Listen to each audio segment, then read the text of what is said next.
नमस्कार, आप सभी का बहुत बहुत स्वागत है। खबरों का पंचनामा देख रहे हैं आप और मैं हूं आपके साथ परवीन शेख। हम लेकर आए देश और दुनिया की 5 बड़ी खबरें जिस पर चर्चा के लिए हमारे साथ स्टूडियो मौजूद हैं कैपिटल टीवी के editor in chief doctor Manish Kumar. Sir, आपका बहुत बहुत स्वागत है। धन्यवाद। सबसे पहले एक नजर आज की टॉप हेडलाइंस पर। पीएम मोदी को घाना के सर्वोच्च नागरिक सम्मान से किया गया सम्मानित। भारत के साथ घाना के 4 द्विपक्षीय समझौतों पर बनी सहमति। वॉशिंगटन में फिर दहाड़े विदेश मंत्री एस जयशंकर अमेरिका के रूस पर लाए बिल पर दो टूक। भारत अपनी ऊर्जा जरूरतों से नहीं करेगा समझौता। ईरान ने अंतर्राष्ट्रीय परमाणु ऊर्जा आयोग के साथ सहयोग नहीं करने का लिया फैसला। अमेरिका बोला ये अस्वीकार्य है। बिहार वोटर लिस्ट अपडेशन पर चुनाव आयोग से मिला इंडी गठबंधन। विपक्ष ने कहा ईसी कर रहा है वोट बंदी, 2 करोड़ मतदाता हो सकते हैं बाहर। लॉ कॉलेज रेप मामले में कोलकाता हाईकोर्ट का बड़ा फैसला। पश्चिम बंगाल की ममता सरकार से मांगी रिपोर्ट। कॉलेज गवर्निंग बॉडी पर उठाए सवाल। खबरों में सबसे पहले बात पीएम मोदी की। प्रधानमंत्री नरेंद्र मोदी को घाना के सर्वोच्च नागरिक सम्मान से आज सम्मानित किया गया। घाना के राष्ट्रपति ने the officer of the order of the star of घाना से सम्मानित किया। इसे मिलाकर पीएम मोदी को मिलने वाले अंतर्राष्ट्रीय पुरस्कारों की संख्या 24 हो चुकी है। पीएम मोदी ने घाना के साथ 4 द्विपक्षीय समझौते भी किए। आज प्रधानमंत्री मोदी ने घाना की संसद में वेदों की रचनाएं सुनाई और सनातन धर्म की ताकत का परिचय कराया, तो पूरा सदन जो था वो मंत्रमुग्ध रह गया। अफ्रीका की धरती पर भारत की संस्कृति और वैदिक ज्ञान का यह अद्भुत परिचय पूरी दुनिया में चर्चा का विषय बन गया है। इस ऐतिहासिक भाषण में उन्होंने शांति, समरसता और मानव कल्याण का संदेश दिया, जो घाना समेत पूरे अफ्रीकी महाद्वीप को गूंजता हुआ सुनाई दे रहा है। पीएम मोदी ने आज फिर एक बड़ी अचीवमेंट हासिल की। देखिए, प्रधानमंत्री मोदी का अचीवमेंट नहीं है, यह हिंदुस्तान का अचीवमेंट है। प्रधानमंत्री मोदी अकेले क्या है, यह देश की जनता है जो उनको ये शक्ति देती है। ये जो कॉन्फिडेंस प्रधानमंत्री मोदी के अंदर आता है वो हिंदुस्तान की जनता वो प्रदान करती है। क्या कर रहे हैं वो हिंदुस्तान की संस्कृति, कल्चर, हमारी जो खासियत है, हमारी डेमोक्रेसी, वो संदेश लेकर के जा रहे हैं। हम कोई हथियार, युद्ध, कोई विचारधारा उसको थोपने नहीं जा रहे, किसी देश को गुलाम बनाने नहीं जा रहे। यही तो हिंदुस्तान का संदेश है। वसुधैव कुटुंबकम और एक पीसफुल वर्ल्ड को किस तरीके से हिंदुस्तान एक रास्ते पे गाइड कर सकता है, यही रोल तो हिंदुस्तान का पहले भी था, अब यही देखने को मिल रहा है। अच्छी बात यह है कि हमारे प्रधानमंत्री ऐसे हैं जो इन चीजों को भूलते नहीं। हिंदुस्तान की खासियत, उसकी आइडेंटिटी, उसको वो प्रचारित करते हैं। पहले के प्रधानमंत्री ये काम नहीं करते थे। पहले के प्रधानमंत्री वही चीजों में, वामपंथी विचारधारा में, तो लिबरल जो वेस्टर्न जो फिलॉसफी है उसकी ही मकड़ जाल में फंसे हुए रहते थे। इसलिए उनका लैंग्वा फ्रैंका जो होता था वो भी वैसा ही होता था, इसलिए गर्व नहीं होता था। और कांग्रेस पार्टी को क्या कहा जाए, मैंने मूर्खों की पूरी जमात बन गई है। और निकालने लग गए वो नेहरू, इंदिरा गांधी की तस्वीरें विदेश यात्रा में कि भाई प्रधानमंत्री मोदी। भाई अगर आप ही स्टार्ट करोगे कंपेयर करना नेहरू से, इंदिरा गांधी से प्रधानमंत्री मोदी को, तब तो आप ये बैटल हार गए, मेंटली भी हार गए और अचीवमेंट वाइज भी आप हार रहे हो।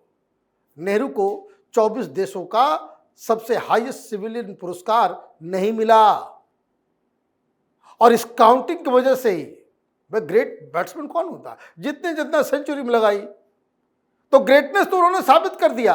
और ये फूहड़पन करना बंद करना चाहिए।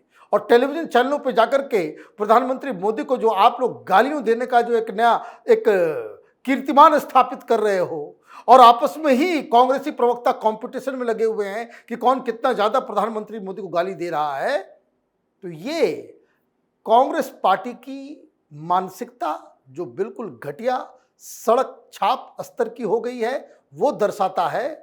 भारत के प्रधानमंत्री पूरे देश के प्रधानमंत्री हैं, उनसे आपको कुछ सीखना भी चाहिए और भारत का ये जो परचम लहरा रहा है विदेशों में, उसके ऊपर सेलिब्रेट करना भी सीखना चाहिए।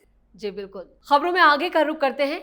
विदेश मंत्री डॉक्टर एस जयशंकर अमेरिका के दौरे पर हैं। इस बीच अमेरिकी सीनेट में सीनेटर लिंडसे ग्राम ने एक ऐसा बिल पेश किया जिस पर चर्चा तेज है।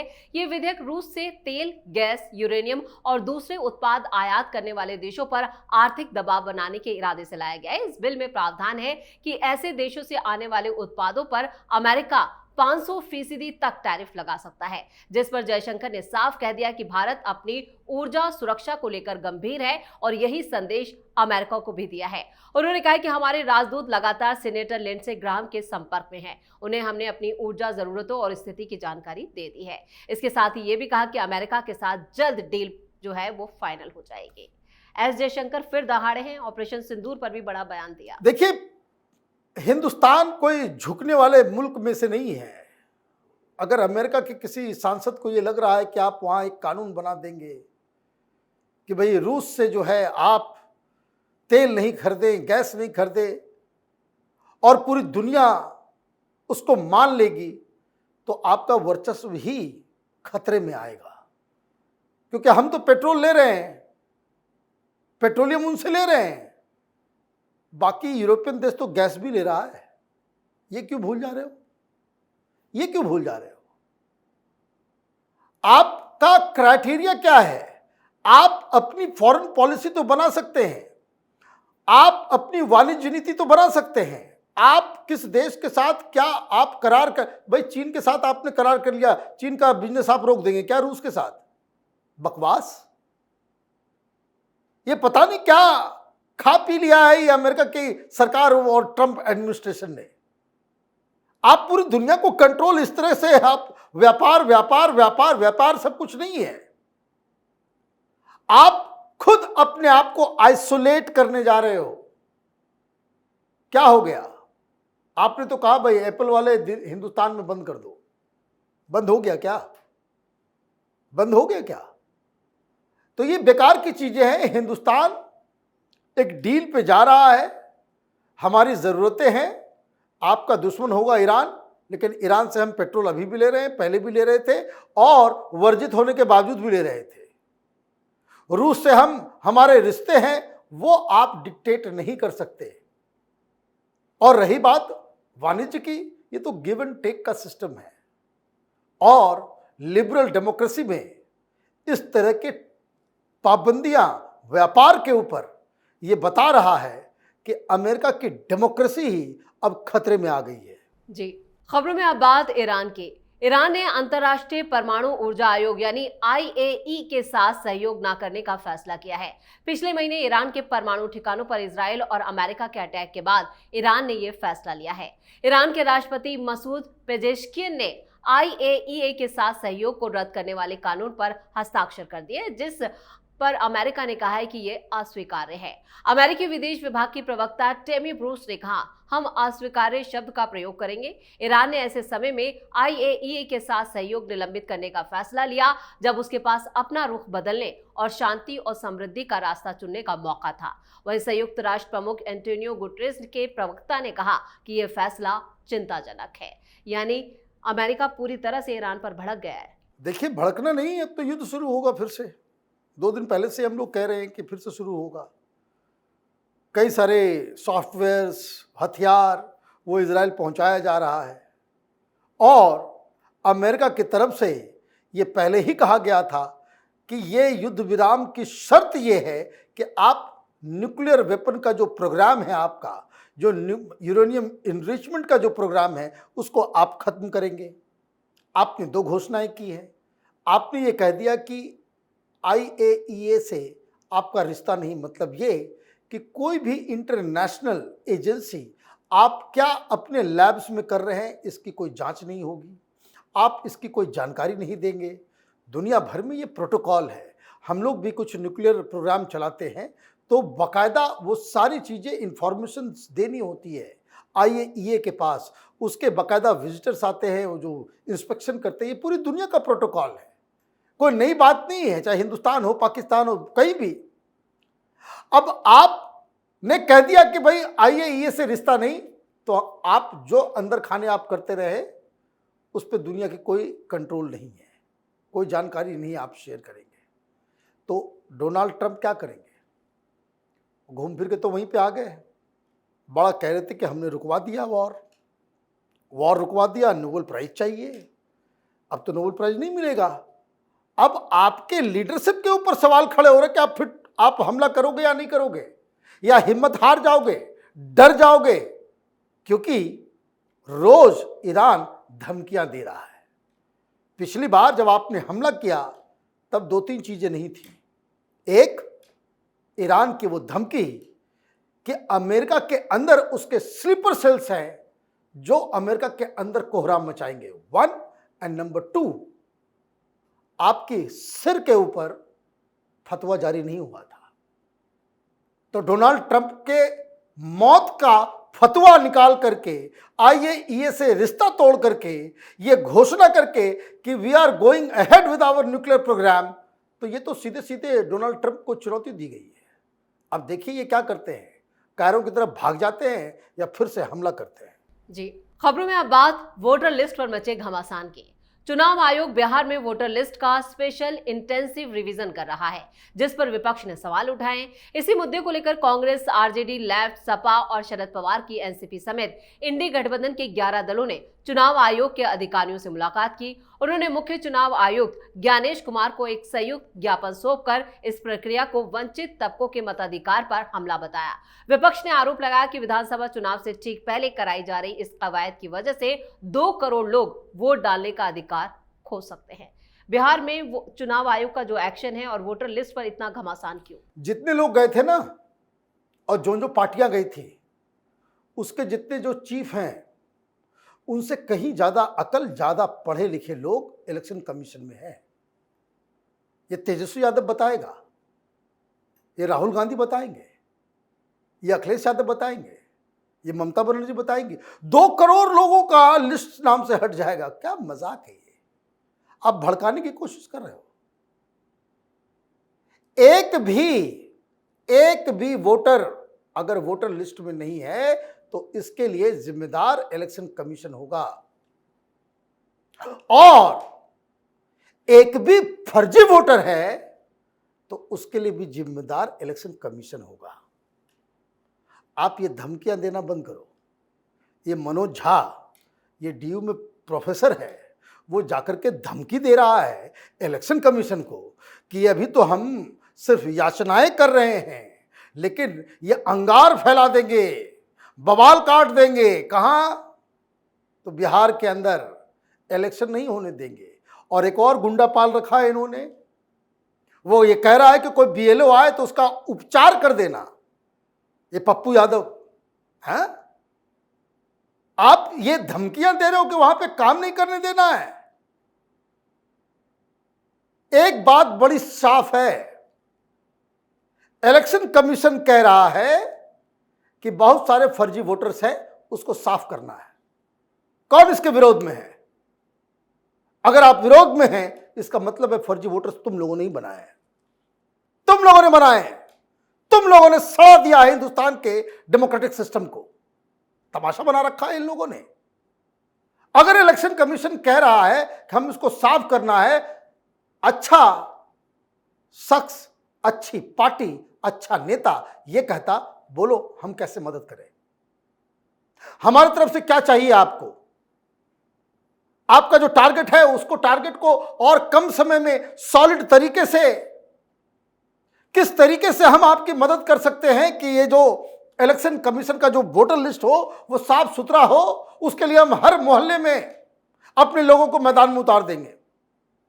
एक भी फर्जी वोटर नहीं होना चाहिए, तब तो बात होती है। ये फ्रॉड, परिवारवादी पार्टियां और उसके चमचे, उनके दलाल, ये तलवे चाटने वाले लोग वो इलेक्शन कमीशन में जाकर के तमाशा कर रहे हैं। जब बांग्लादेशियों को वोट देने का अधिकार दिया जाए,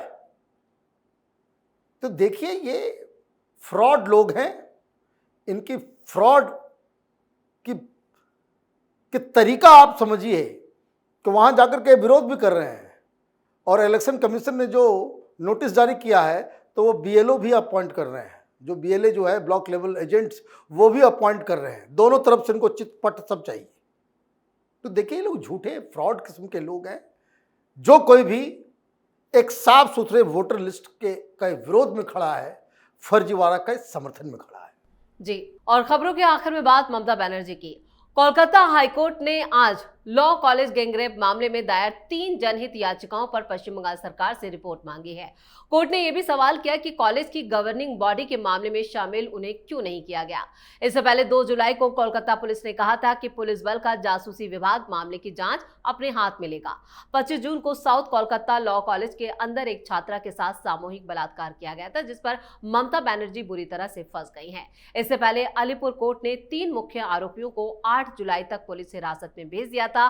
कोर्ट ने चौथे आरोपी सुरक्षा गार्ड को भी 4 जुलाई तक हिरासत में भेज दिया है। आरोपी मनोजीत, प्रमित और जेब 8 जुलाई तक पुलिस हिरासत में रहेंगे, जबकि सुरक्षा गार्ड पिनाकी 4 जुलाई तक हिरासत में रहेगा।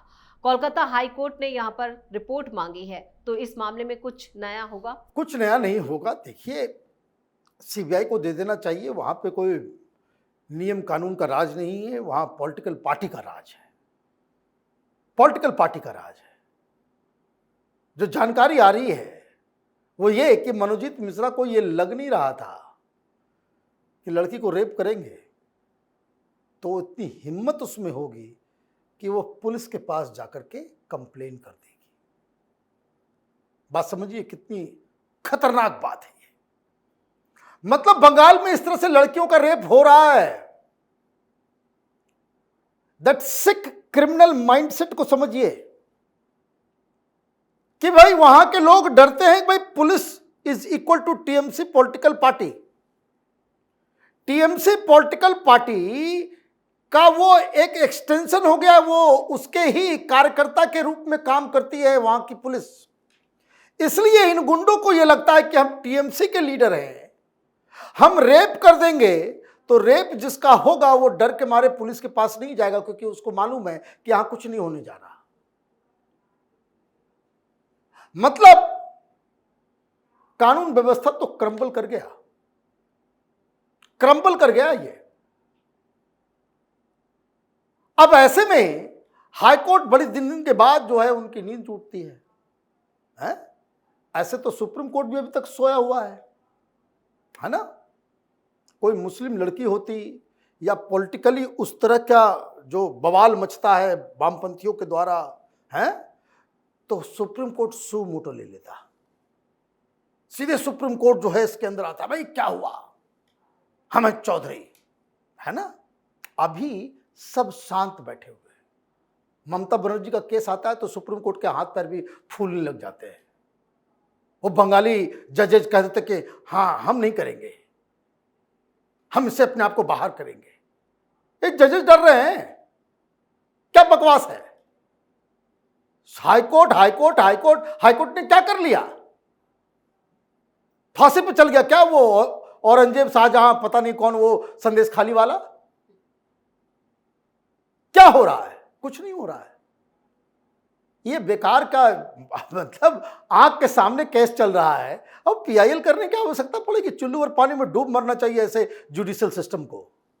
इस तमाम जानकारी के लिए और सटीक विश्लेषण के लिए आपका बहुत बहुत धन्यवाद। धन्यवाद। खबरों का पंचनामा में आज के लिए इतना ही। देश और विदेश की बाकी खबरों और उनके सटीक एनालिसिस के लिए देखते रहिए कैपिटल टीवी। वीडियो को लाइक करें, शेयर करें और कैपिटल टीवी को सब्सक्राइब जरूर करें। धन्यवाद।